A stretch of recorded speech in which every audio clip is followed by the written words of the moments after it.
Бисмиллахир-рахманир-рахим. Ассаламу алейкум ва рахматуллахи ва баракатуху. Я приветствую вас. И далее. Сегодня получил жалобу от российского Роскомнадзора на видео. Если у вас будет единство, то эти тяготы покинут нас по воле Аллаха. Магарби Тимиралиев. Это еще раз доказывает, что мы на правильном пути. На видео нет ничего такого, ни крови, ни войны и нет никаких призывов. Герои чеченского народа повторяют слова из Корана, то есть призыв к единству среди чеченцев. И герой чеченского народа Магарби Тимиралиев говорит, если у вас будет единство, то эти тяготы, то есть война, она остановится по воле Всевышнего и наступит мир. Вот чего боится Россия. Вот что я неустанно повторяю, говорю и буду говорить. Мы должны победить в первую очередь себя внутри, быть едиными.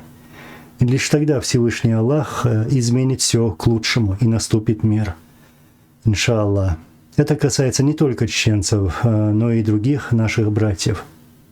Вот слова Магарби Тимиралиева, которые не понравились России.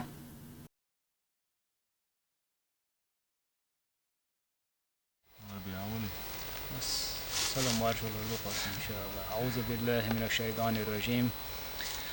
السلام عليكم ورحمة الله وبركاته. سلام مارشال دو شوية وي ميل دي الشيك.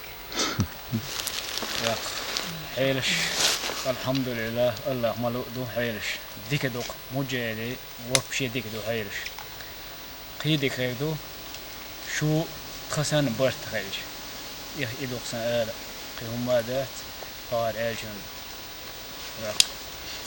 شو برت خلجي إن شاء الله البار وين دعوة بالبوش وقت قمر ذات قيهم ذات اشتغل مارشال دوق مساجا. Ассаламу алейкум. Вдумайтесь, стремитесь к единству. Мы должны передать потомкам мир, а не те проблемы, в которых мы живем. И просьба. У кого есть платформы в социальных сетях, я бы хотел попросить вас распространить то видео, о котором я говорю.